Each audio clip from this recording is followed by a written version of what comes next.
حضرت صدیق اکبر رضی اللہ تعالیٰ عنہ کا گھرانہ، یہ پورا گھرانہ ہی میرے نبی کے فداکاروں کا گھرانہ ہے، کوئی شک نہیں، کوئی شک نہیں۔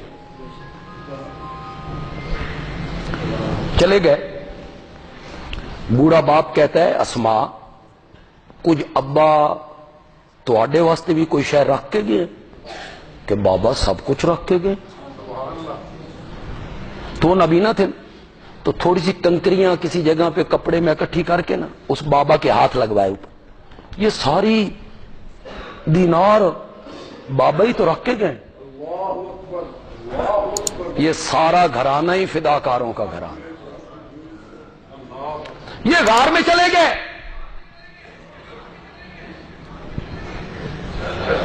تو حضرت صدیق اکبر کا بیٹا عبداللہ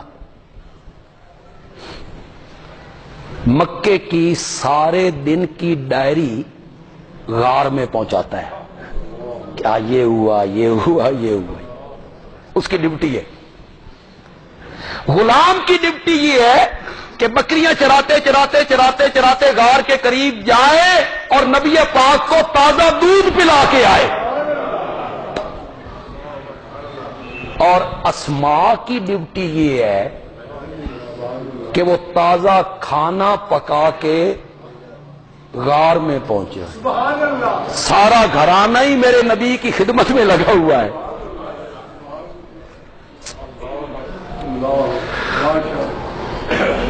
مشرکین کو پتا چلا کہ ہم نے تو نبوت کے مکان کا محاصرہ کیا ہوا ہے، لیکن وہ تو گھر میں ہے ہی کوئی نہیں۔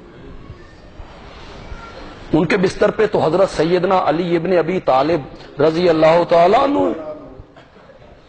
ان کے پاؤں تلے سے زمین نکل گئی تو سب سے پہلے ڈھونڈتے ہوئے صدیق اکبر ہی کے گھر آئے ہیں۔ یہ وہ بھی جانتے تھے کہ یہ اگر اپنے گھر نہیں ہے نا تو پھر یہ صدیق اکبر کے ہی گھر ہوں گے۔ اسماء باہر نکلی، ابو جہل نے پوچھا تیرا بابا کہاں ہے؟ اس نے کہا میرے علم میں نہیں ہے۔ اس نے سختی کی، اس نے انکار کیا۔ تاریخ کے یہ لفظ ہے کہ اس نے اسماء کے چہرے پہ تھپڑ مارا۔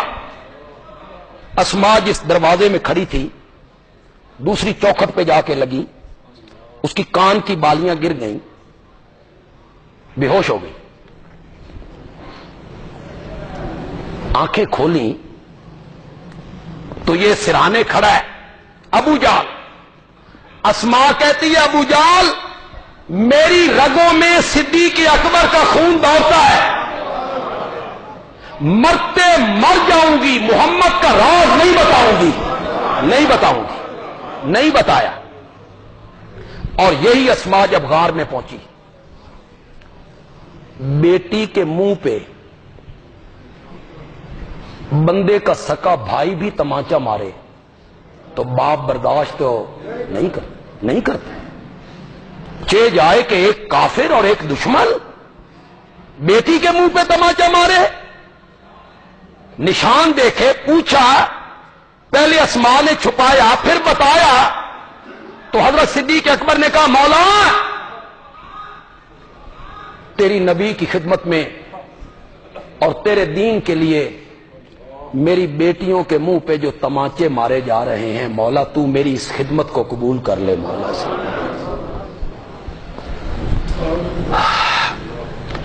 اس جیسا با وفا ساتھی، باقی ساتھی بھی میرے نبی کے بے مثال ہیں، اس میں کوئی شک نہیں، کوئی شک نہیں۔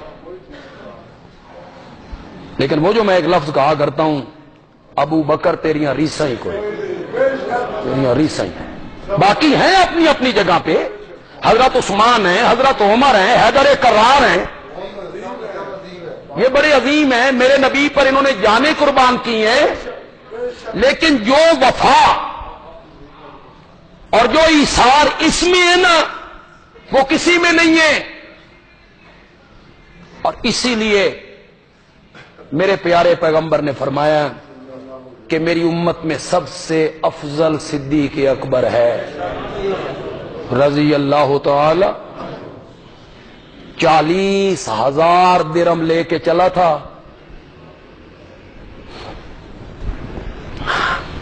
پھر 2.5 سال امیر المومنین رہا ہے جی. اتنے بندہ زکات کمیٹی دا چیئرمین بنے تے دی دولت نہیں گنی جاندی. اتنے محلے دا کونسلر بنے تو وہ سائیکل سے سکوٹر پہ کار. 2.5 سال امیر المومنین ہے. مدینہ، مکہ، نجران، طائف اس کے ماتحت ہیں. جب انتقال ہوتا ہے تو اپنی بیٹی ام المومنین سیدہ عائشہ رضی اللہ تعالی عنہا سے کہتے ہیں بیٹا میری یہ چادر دھو دو اور جب میرا انتقال ہو جائے نا تو اس چادر میں مجھے کفنا دینا. تیرے بابا کے پاس نئے کفن خریدنے کے لیے بھی رقم نہیں. اللہ اکبر اللہ. اور یہ ایک اونٹنی ہے اور یہ مشکیزہ ہے اور یہ تھوڑا سا گھر کا سامان ہے. میرے بعد امیر المومنین فاروق اعظم یہ سب ان کی خدمت میں بھیج کے بیت المال میں داخل کر دینا کہ 2.5 سال جو میں نے ماہانہ وظیفہ لیا ہے میں وہ بیت المال کو واپس کرنا چاہتا. حضرت عمر رو پڑے. حضرت عمر نے فرمایا صدیق اکبر اللہ تجھ پہ راضی ہو. بعد والے واسطے بڑے مسائل کھڑے کیتے نہیں.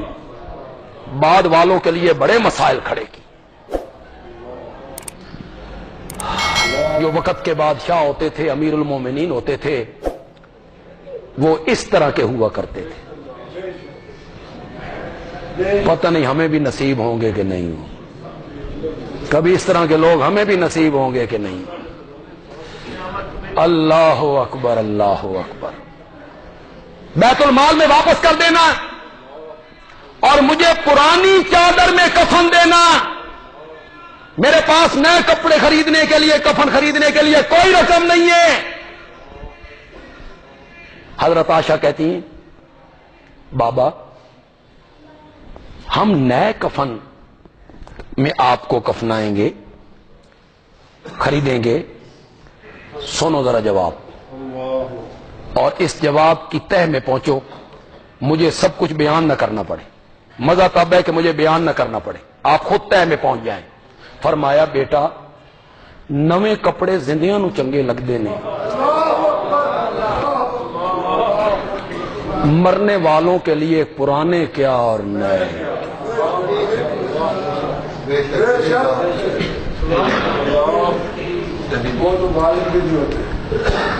اللہ اکبر اللہ. نیا کفن نہیں پہننا چاہتا. یہ ہے اسلام, یہ ہے شریعت. نئے کپڑے زندوں کو اچھے لگتے ہیں, مردوں کے لیے کیا, میت کے لیے کیا. وہ نئے کپڑے کا کفن نہیں لینا چاہتے تو ہاڈیاں قبراں اتے رکھن دیاں چادراں نہیں مکدیاں. تم قبروں کو ڈھانپ رہے ان چادروں سے, چادر پوشی ہو رہی ہے. اس میت کو ان چادروں کا کیا فائدہ. وہ جو اوپر چراغ جل رہا ہے اس کا مرنے والے کو کیا فائدہ ہے. اوپر جو پنکھا چل رہا ہے, جو درخت لگا ہوا ہے, اوپر ترکا ہو رہا ہے, اوپر پھول ہے, اس کو اس کا کیا فائدہ ہے. اس پنکھے کی ہوا نہیں لگتی. قبر ایئر کنڈیشن کرنی ہے نا, وہاں اوپر والے پنکھے ہوا اندر نہیں پہنچاتے, وہاں ایمان اور اعمال صالحہ کا ایئر کنڈیشن لگتا ہے. وہ ٹھنڈی کرتا ہے قبر. بندے کا ایمان صحیح ہو, بندے کے اعمال صحیح ہو. ساری زندگی سود کھا کھا کے مر گیا, کم تول کے مر گیا، ملاوٹ کر کے مر گیا، 2 نمبر دوائیاں. اب اس کی قبر پہ درخت لگا ہوا ہے، اتنے پنکھا چل رہا، تو یہ ٹھنڈک اسے پہنچ رہی ہے. اللہ اکبر، اللہ اکبر. دیکھیں پکی قبر بنانا شریعت نے کیوں منع قرار دی؟ منع کیا نا، کیا کہ نہیں منع کیا؟ بولتے کیوں نہیں؟ منع کیا، حدیث میں واضح موجود ہے. اب سرگودا قبرستان والوں نو بھی سمجھ آ گئی ہے بھئی پکیاں قبراں نہیں بنانیاں چاہیے، انہاں بھی لا دیتا لکھ کے. کیوں؟ ہن سمجھ آئی جے وہ جو نبی پاک کا فرمان ہے اس کی حکمت تمہیں سمجھ نہیں آئی؟ حکمت یہ ہے کہ اگر پکی قبریں بننے لگ جائیں تو پھر اس دنیا پہ زمین پہ قبرستان ہی قبرستان ہو، اس نے مٹنا ہی نہیں ہے تو جگہ ہی نہ بچے. اس لیے شریعت نے کچی قبریں بنانے کا حکم دیا، پہلی مٹتی چلی جائے، دوسری. ایک یہ حکمت ہے. دوسری حکمت جو آپ کو بتانا چاہتا ہوں وہ یہ ہے کہ شریعت چاہتی ہے کہ میت کے قریب آگ کی پکی ہوئی کوئی چیز لے جانا بری فعل ہے. پتہ نہیں میں سمجھ رہے ہو گال کہ نہیں؟ آگ کی پکی ہوئی کوئی چیز میت کے قریب لے جانا بری فعل ہے، اس لیے کہ ہماری آرزو تو یہ ہے کہ ہمارا میت جو ہے یہ آگ سے دور رہے. آگ سے تو اسی اتے بالی ہوئی. واہ. ہاں. اور اسے تم نے عشق سمجھ رکھا ہے، اسے تم نے محبت سمجھ رکھی ہے. شریعت تو لعنت اللہ علی زائرات القبور والمتخذین علیہ المساجد والسرج. یہ میرے نبی کا فرمان ہے صلی اللہ. یہ جو میں نے پڑھا یہ کس کا فرمان ہے؟ یہ میری بات نہیں ہے، یہ میں نہیں کہہ رہا ہوں. میرا قصور صرف یہ ہے کہ میں آپ کے ارشاد کا ترجمہ کرنے لگا ہوں، آپ کے فرمان کا مفہوم بیان کرنے، مفہوم بھی نہیں لفظی ترجمہ. لعنت اللہ علی زائرات القبور، اللہ کی لعنت ہو قبروں پر جانے والی عورتوں پر. کس نے کہا؟ بولو زور سے، بولو زور سے بولو. میں بالکل نبی پاک کے الفاظ پڑھ رہا ہوں، مشکات سے پڑھ رہا ہوں. لعنت اللہ علی زائرات القبور، قبروں پہ جانے والی عورتوں پر رب کی لعنت ہو.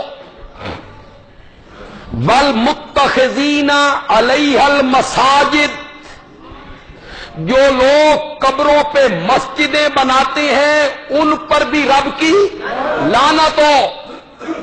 والسرج، جمع سراج کی، اور قبروں پہ دیے جلانے والوں پر بھی رب کی.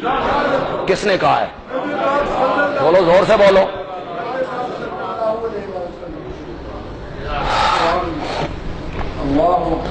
یہ سب خام خیالیاں ہیں.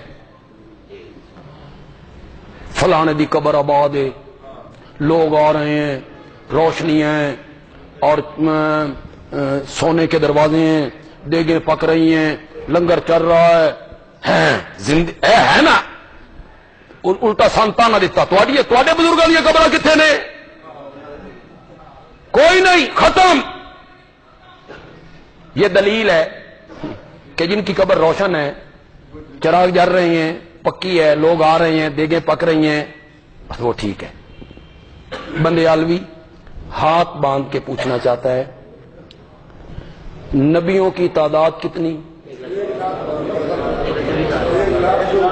نبی پاک کی قبر منور کے علاوہ کسی ایک نبی کی قبر کی نشاندہی کرو.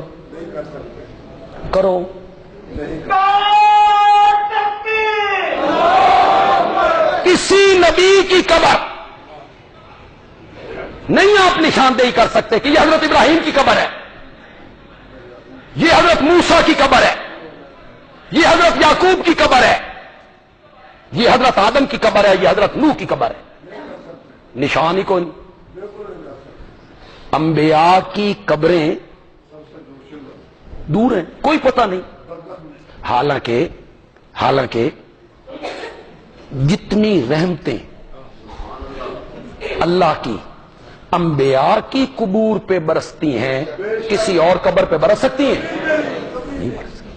تو یہ تو کوئی دلیل نہ ہوئی کہ جو نیک لوگ ہوتے ہیں ان کی قبریں زندہ ہوتی ہیں، تو پھر انبیاء کی کہاں گئی؟ صحابہ کی تعداد کتنی؟ 1 لاکھ سے زیادہ۔ کتنے صحابہ کی قبروں کا پتہ ہے؟ بولو۔ چند صحابہ جن کی قبور کا علم ہے کہ وہ فلاں جگہ پہ ہیں۔ ہماری شریعت نے یہ چیزیں نہیں سکھائیں۔ ہماری شریعت نے سکھایا ہے کہ یہ پیشانی جھکانی ہے تو صرف کس کے سامنے جھکانی ہے؟ بس ہماری شریعت نے یہ سبق دی۔ حضرت صدیق اکبر کہتے ہیں بیٹا نئے کپڑے زندوں کو اچھے لگتے ہیں، مرنے والوں کے لیے کیا نئے ہوں یا پرانے۔ 40,000 درہم لے کے ہجرت کی رات چلا ہے، 2.5 سال حکومت کی ہے، لیکن کفن کے لیے بھی اس کی جیب میں رقم نہیں ہے۔ سب کچھ اسلام پر اور دین پر صدیق اکبر نے کیا کر دیا ہے؟ باندھ کر۔ کہنا بھی آسان ہے، سننا بھی آسان ہے کہ بندہ گھر آئے اور گھر کا سارا سامان سمیٹے۔ اللہ اکبر، سارا سامان سمیٹے، اور حضرت عمر اس دن کہیں ہر معاملے چ ابو بکر اگے نکل جانا۔ آج میں دیکھنا دوستوں کا پتہ ہوتا ہے نا، دوستوں کو پتہ ہوتا ہے بے فلانا دوست آج کل مالی لحاظ نال ان کو پتا تھا بھئی حضرت ابو بکر آج کل مالی لحاظ ذرا انہوں دی حالت پتلی ہے تے پیسے ایڈے کوئی نے تے میرے کولوں، انہوں نے دل میں یہ رکھا۔ آج دیکھتا ہوں نا کیسے آگے نکلتی ہیں۔ گھر گئے، آدھا سامان اٹھایا، میرے نبی کی خدمت میں لایا اور ڈھیر لگ گیا۔ اتنے میں یار غار بھی آ گئے۔ سامان تھوڑا سا ہے، سامان تھوڑا سا ہے۔ حضرت عمر نے سمجھ لیا کہ آج میں جیت گیا، آج میں آگے نکل گیا، لیکن میرے نبی کے سوال نے ابو بکر کو آگے کر دیا۔ حضرت عمر پھر پیچھے رہ گئے۔ میرے نبی نے یہ نہیں پوچھا کتنا لائے ہو، حجم کیا ہے، قیمت کیا ہے، نہیں پوچھا۔ میرے نبی نے پوچھا گھر میں کیا رکھ کے آئے ہو، گھر میں کیا رکھ کے آئے ہو۔ حضرت عمر کہتے ہیں آدھا سامان آپ کے پاس لایا ہوں، آدھا گھر میں رکھا ہے۔ ابو بکر اور تو، ابو بکر نے کہا مال منگے ہوئے یار، تو پھر بندہ گھر میں کوئی چیز رکھے، سب کچھ سمیٹ کے تیری خدمت میں لے کے آیا ہو، سارے گھر کا۔ امام راضی نے لکھا کہ بدن کے کپڑے اتارے، ٹاٹ کا لباس پہنا، کانٹے کے بٹن لگائے، یہ لباس پہن کے آئے، تن کا لباس بھی دے دیا۔ جبریل آ گئے اسی حالت میں۔ میرے نبی نے دیکھا بھئی جبریل بھی ایو لباس پایا ہے، وہ جو حضرت ابو بکر نے ڈالا ہے۔ میرے نبی نے فرمایا جبریل آج یہ نیا لباس کیسا؟ تو جبریل کہتا ہے یا رسول اللہ ابو بکر کا یہ ایثار اور قربانی اتنی رب کو پسند آئی ہے، رب نے آسمانوں پہ اعلان کیا ہے سارے فرشتے یہی لباس پہن کے دکھاؤ،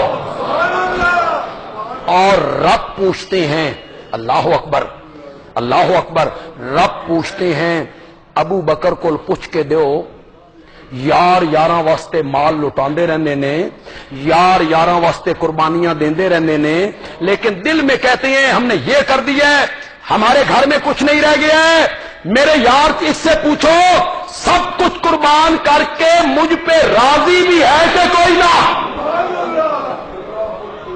صدیق اکبر کے آنسو نکل آئے، یا رسول اللہ یہ سب کچھ کیا ہی رب کو راضی کرنے کو، رب کو راضی کرنے کو۔ بیان آج میں نے یہ کیا کہ اصحاب کہف نے اپنے دین کو بچانے کے لیے وطن کی قربانی نکل گئے، غار میں چلے گئے، تو معلوم ہوا کہ ایک مومن کے لیے سب سے قیمتی چیز جو ہے وہ کیا ہے؟